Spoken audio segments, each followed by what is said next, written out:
Udah lama kita nggak ketemu ya. Udah berapa lama sih? Iya kan? Kayaknya kita semingguan tahu kita. Oh iya. Lama banget nggak sih kita nggak Iya, ketemu? kayak Kapan sih kita? Iya seminggu ujian. seminggu minggu depan masih libur nggak sih kita? Iya. Iya.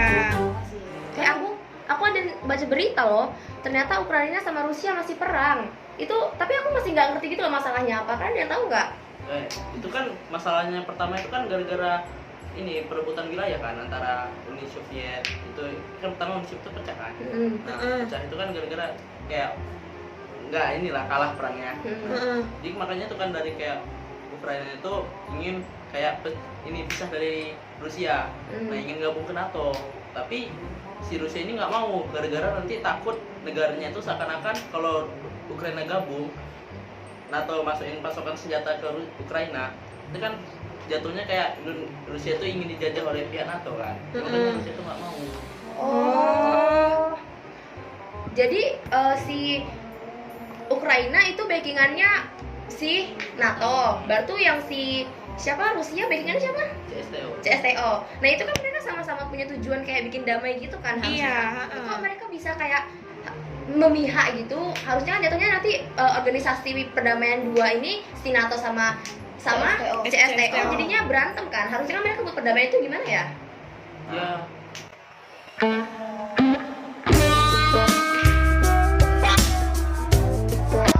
Aku izin jawab ya. Nah, NATO sama CSTO itu memang satu tujuan. Ya. Tapi tujuan tersebut tuh berlaku ke masing-masing anggotanya.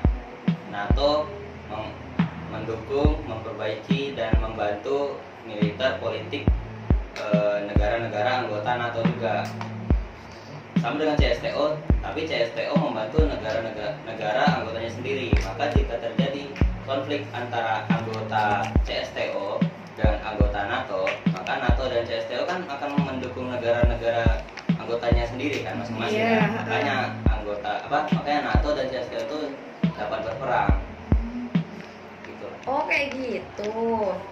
Terus Indonesia ada ikut andil nggak ya buat perdamaian Ukraina dan Rusia ini?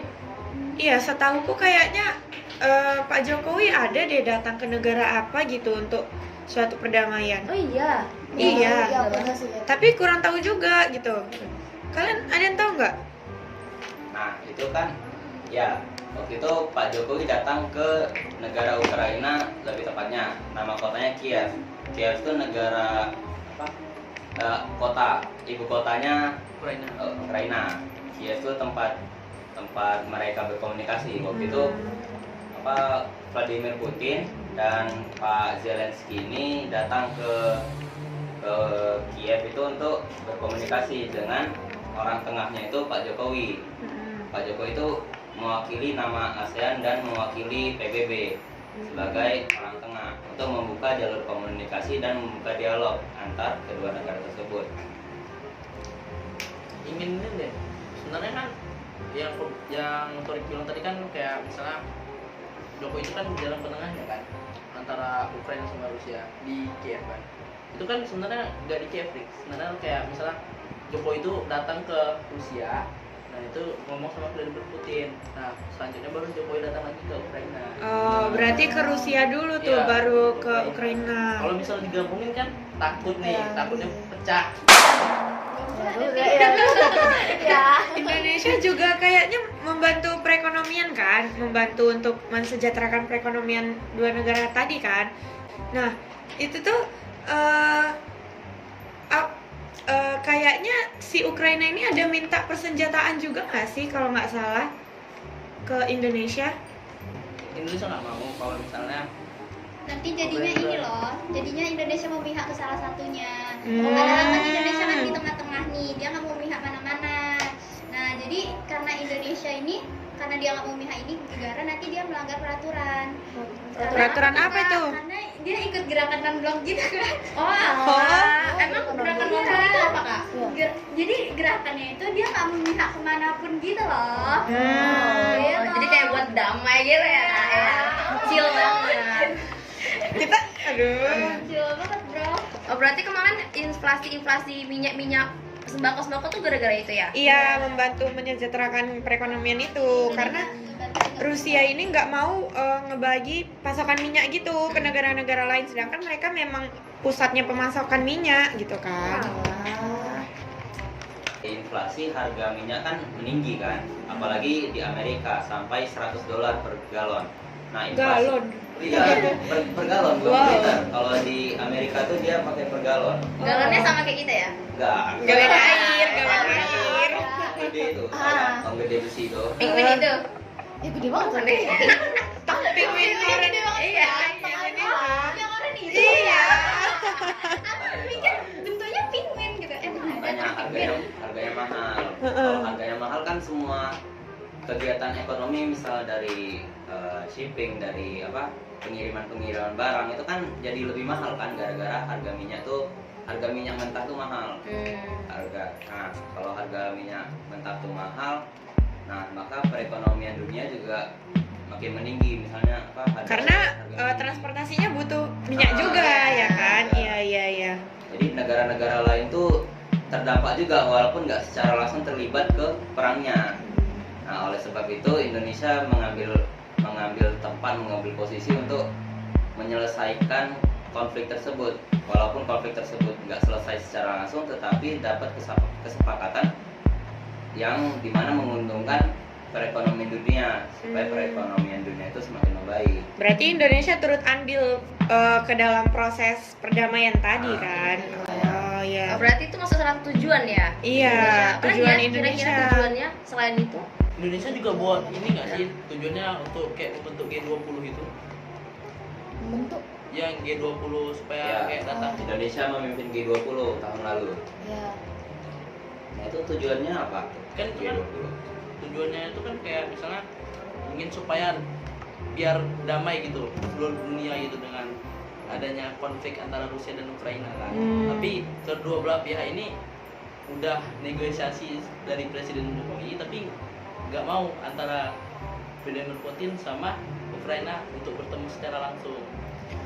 Tapi kalau menurut kalian suatu perdamaian itu ada dengan adanya konflik aja atau emang bisa damai tanpa adanya konflik juga?